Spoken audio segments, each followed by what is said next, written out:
Right. Just wondered, did everybody see the Who Do You Think You Are programme last week? Yes. Yes, yeah, good. Richard Osman. Yeah. Just proving that all the best people come from Brighton. That's such. And I don't know if I've told you, I was born in the workhouse. And I was actually born in the particular workhouse that featured on the programme. Because the workhouse in Brighton was built 1865 to 1867. During the First World War, it became the Kitchener Hospital with 2,000 beds. After that, it reverted to being a hospital again, sorry, the workhouse again until 1930. It then became Brighton Municipal Hospital. In 1948, it was renamed as Brighton General Hospital. And then a few years later, that's where I was born. So I can claim to have been born in the workhouse. I've done quite well. Well, might be all up in an article for the journal.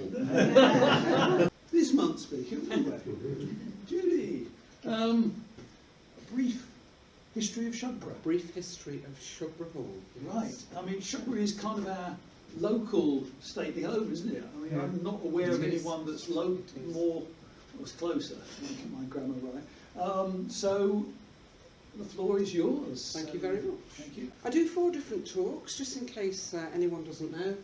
I've already spoken to you about the life and times of Patrick Litchfield. I think we did that one, didn't we?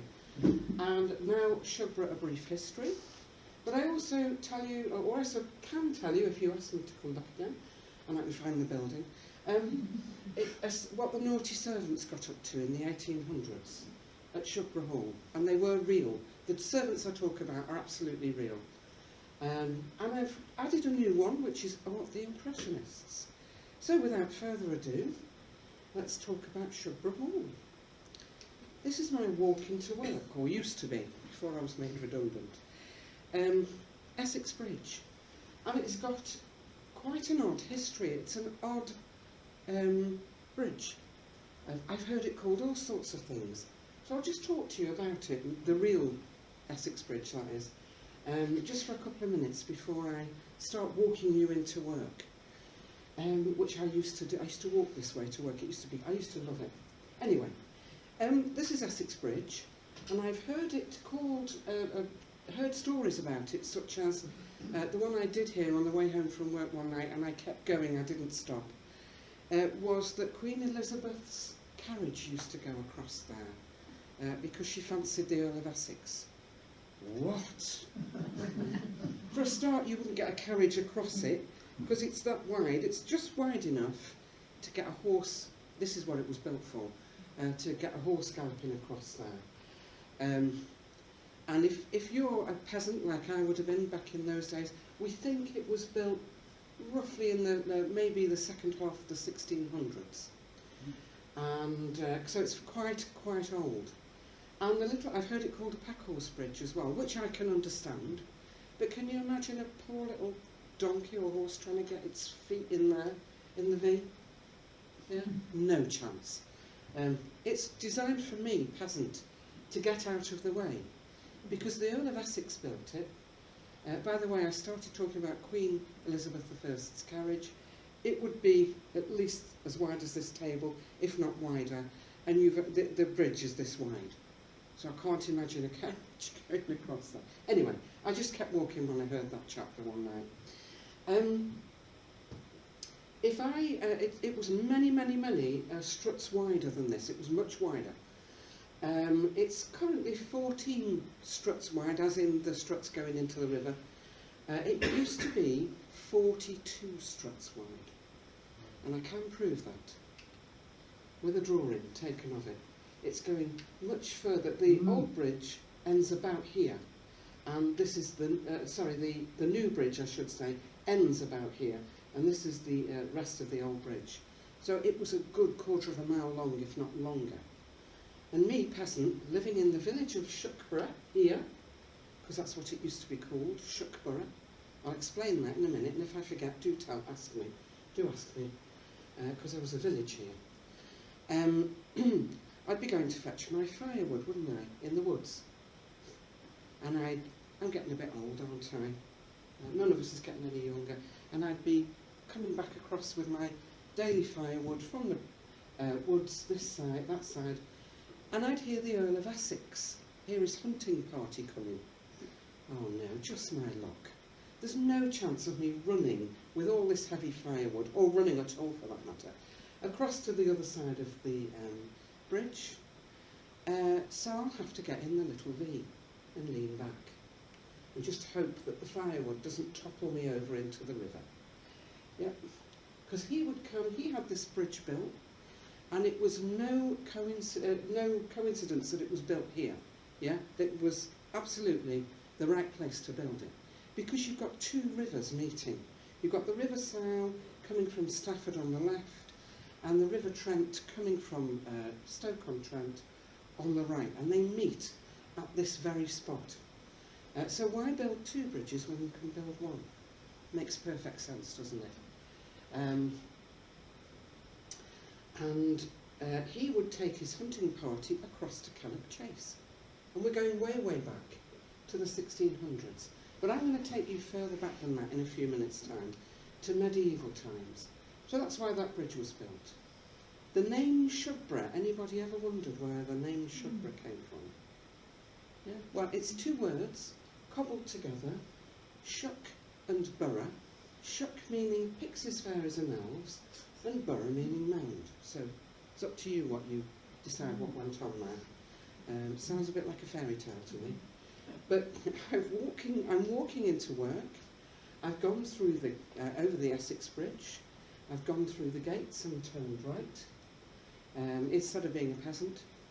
And I'm walking up the beautiful, somebody mentioned gardening club. Well, I'm sure the gardening club would be interested in, I've got lots more of these. Some of these anyway. Up the pathway, this is the beautiful rhododendrons, as they used to be, and they're not there anymore. The National Trust have had them all taken away and burned. And I asked the gardener what he was doing one day, because I carried on volunteering for the County Council archives, which were situated at Shugborough Hall. And in the winter, the one day, I came back from archiving, and these had all been cut down and put on the pathway, and they were burning them. And I said, "Jamie, whatever are you doing?" The gardener.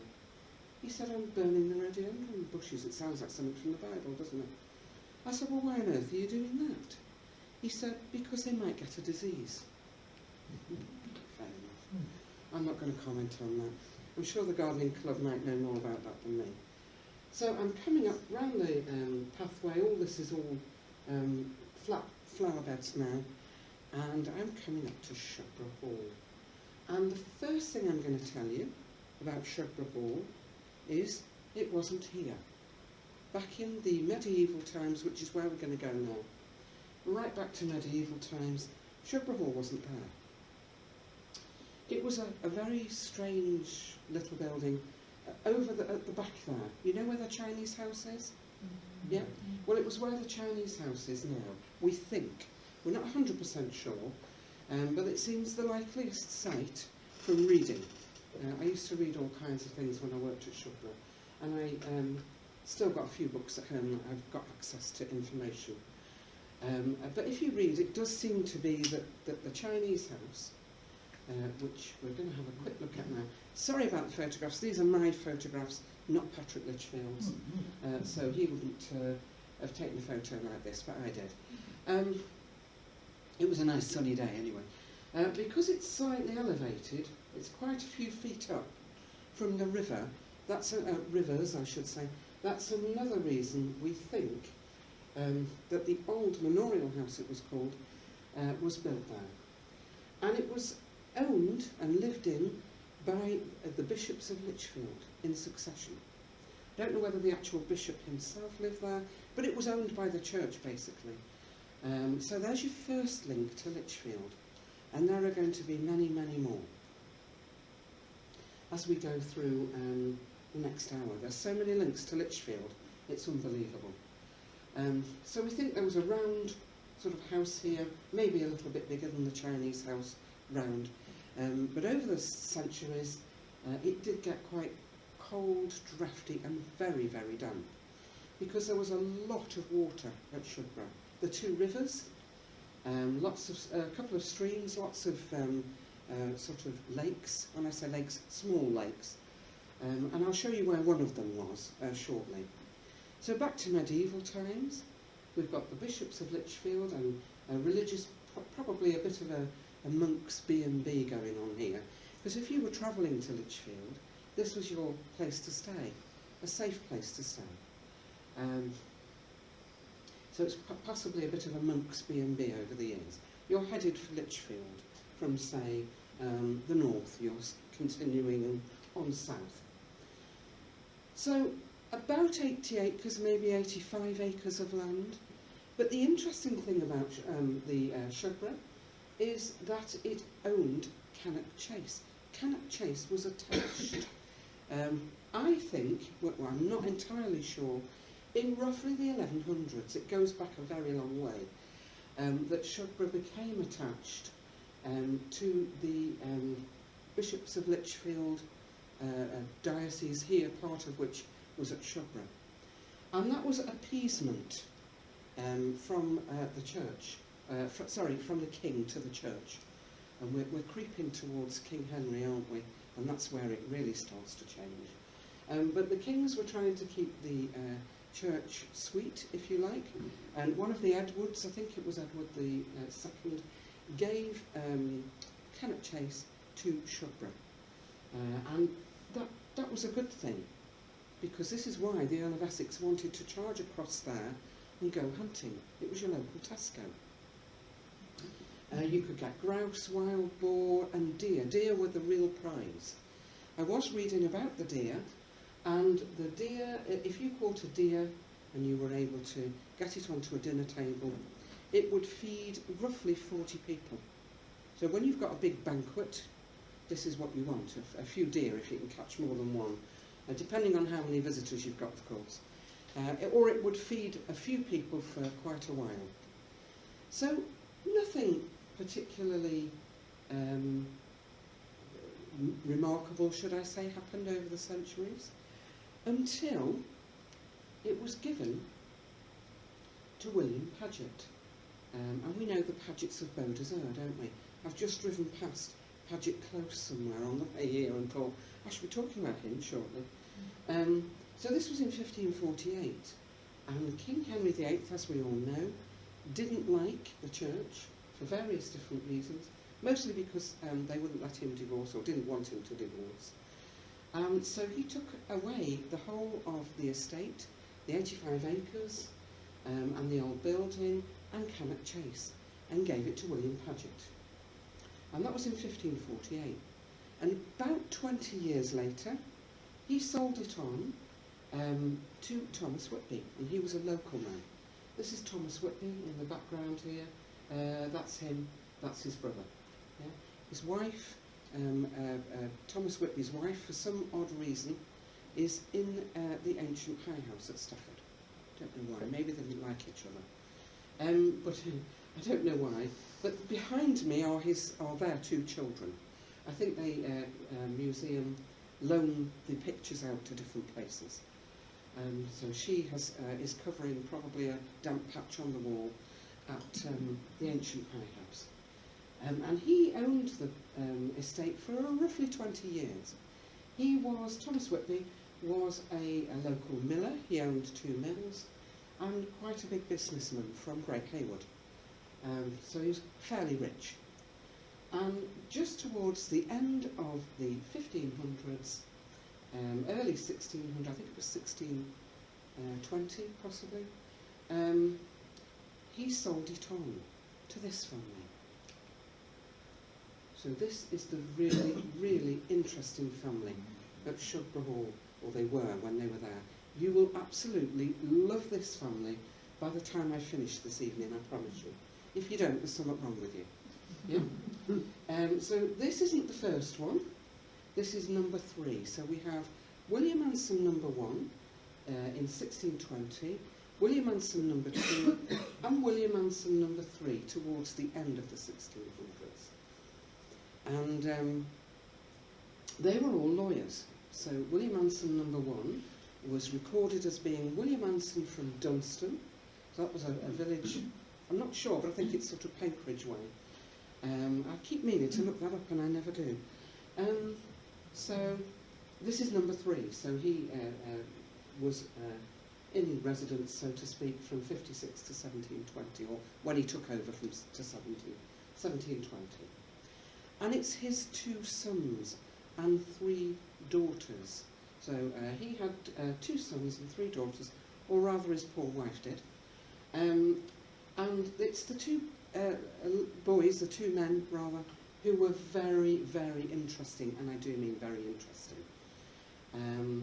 So number 1 was a lawyer, number 2 a lawyer, number 3 a lawyer, and I think, we all think that he bought Shugborough because he wanted to be nearer to Lichfield, so he could get to Lichfield on business fairly quickly with his carriage, or maybe on a horse.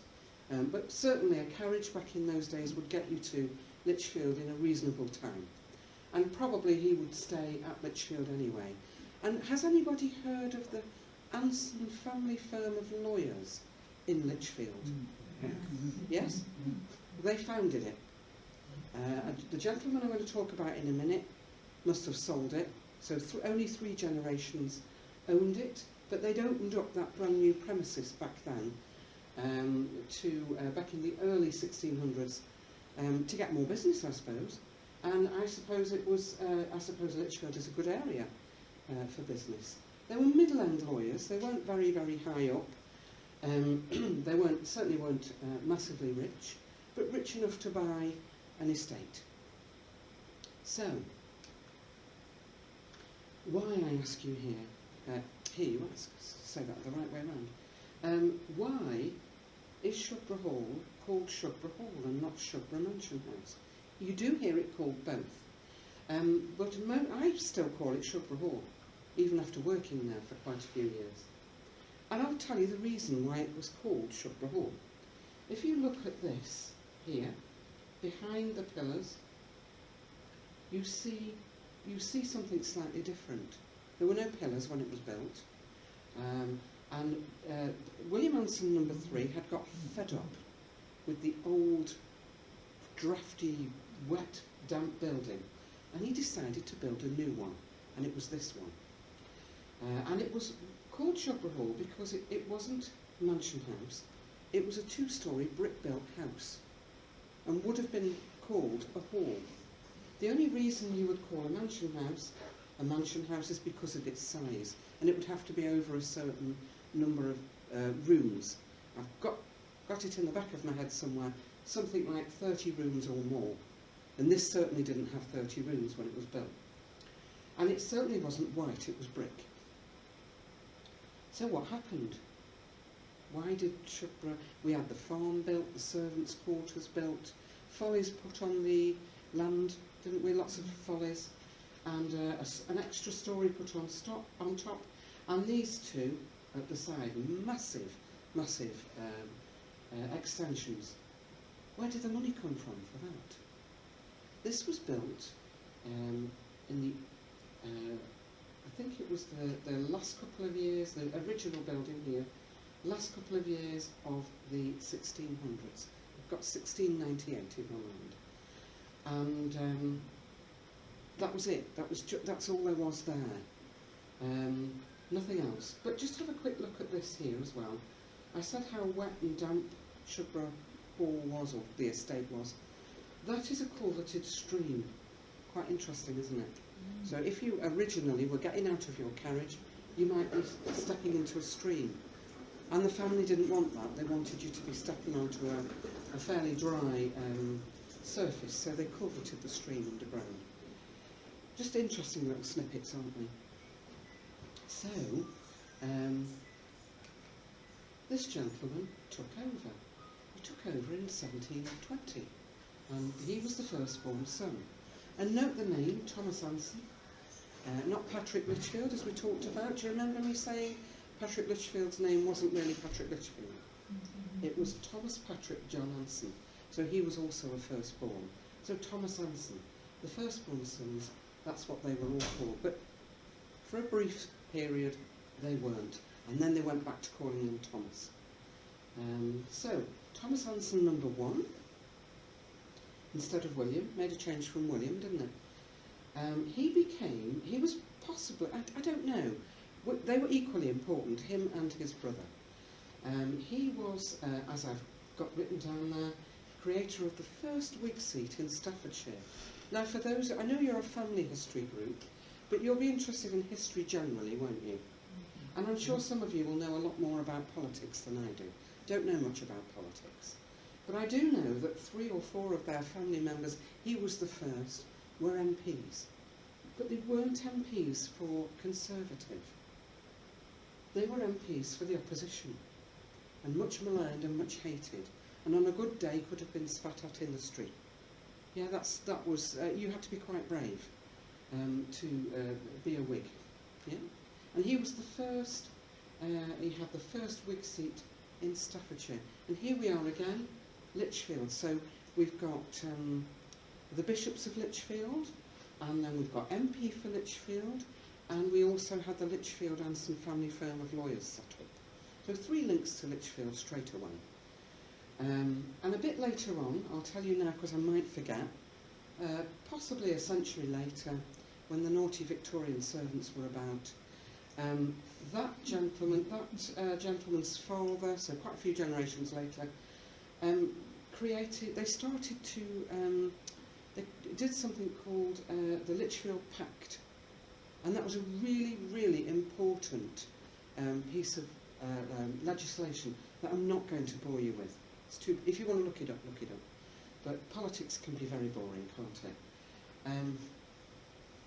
But it was so important, this piece of legislation, that this family, they got it pushed through by doing a lot of hard work, the MP at that time. And they became known as the Lichfield family, and that's why. So I'm just telling you why and how they became known as the Lichfield family, because of the Lichfield Pact. But he was an MP. He was also a traveller. When I say traveller, I don't mean he lived in a gypsy camp. He was a proper traveller. He'd gone on his grand tour, as you do, or as you did back in those days. Instead of going to university, he had the choice. He was very, very well educated, so he was brought up probably to be a lawyer, but didn't want to be. So he skipped university and decided to go to Italy. That was part of his grand tour. And he fell in love with Italy, hook, line and sinker.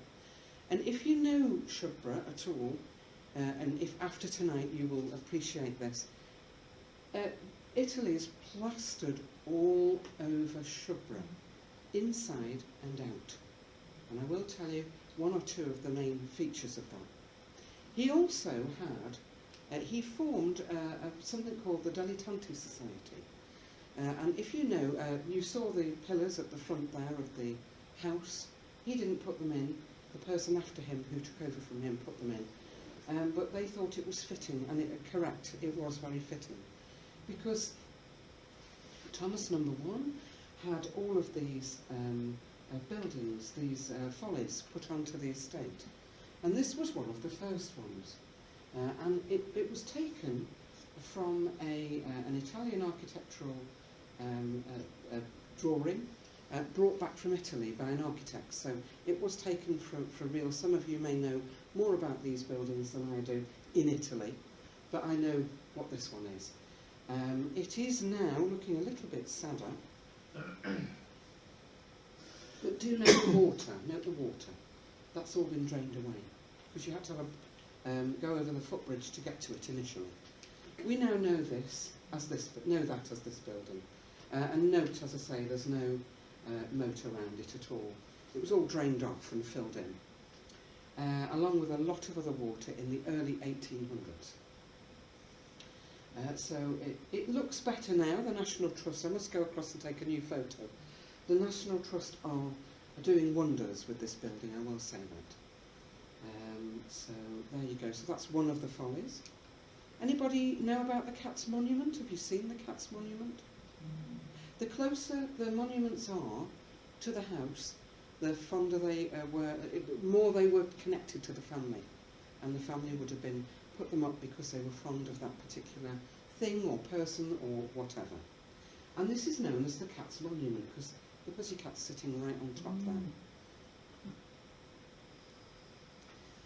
The pussycat, or the cat, came from his brother's ship, and it was his brother's favourite cat.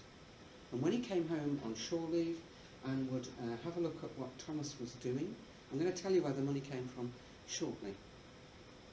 Thomas was given the money by his brother to do, because he was responsible for the follies, for the third story, and the wings and the servants' quarters. So he poured a lot of money into Shugborough, kept coming from his brother, who was George Anson. But this is George Anson's cat, and it was his favourite cat. I love cats, I've got 3 cats, but I don't think it's a particularly nice looking animal on top there. But I appreciate the fact that it was his favourite cat. Now, when you're on board a ship, and it's you versus the Mises, do they get your food? Hopefully not, because hopefully the cat gets the Mises. Yeah, that's why they had. I didn't know this until I read about it. Cats on board ship. And this cat retired, and George took him home to Shugborough. I thought that's rather a lovely story. And these are Corsican goats. Again, reference to Italy. It's all over Shugborough, Italy is. So Corsican goats, that was a herd of Corsican goats. Thomas, as well as being an MP, and as well as travelling, was also a very keen farmer. I wanted to say gardener then. Farmer. And he created the farm and had the started, all the animal husbandry and so on. And this is, I'm just going to show you one more of the follies. There are others that you can look up, but this one's out on the hill, isn't it? I've tried to show you a bit of a selection. And the Dilettanti Society, by the way, what I didn't tell you was, they would compete with each other, much as young men might do today if they're very, very, very, very rich, with a Porsche car, yeah? You've got loads and loads of money, you can go about driving any Porsche car. Or a young woman today could show off in whatever way she wishes to, with lots of money. Maybe she has a posh car too. But back in these days, it was the young men, and they would try and outdo each other with these follies. I've got a better folly than you. Yes? Ha-ha. But that's what they did. And it's shouts, because this is massive. Have you seen this on the hill at Shugborough? It's absolutely massive. If you go up to it, you're about that tall, if you're taller than me. Yeah, you might be about that tall. You look up at it, it's absolutely massive. And it shouts wealth. It shouts and screams wealth. And it's called the Triumphal Arch. And again, brought back from Italy, about withdrawing. No, I don't mean the actual Triumphal Arch, but the drawings were brought back from by an architect who was then commissioned to put it up. So that was the purpose of the Dilettanti Society, was to shout, I'm jolly richer than Yao. I've forgotten who used to say that. I think it was, oh, I don't know who that was. One of my favourite... Harry Enfield's characters. Thank you, yes, Harry Enfield, one of my favourite comedians, I was going to say. I'm considerably richer than Yao. Yeah, that's what this was about, yeah?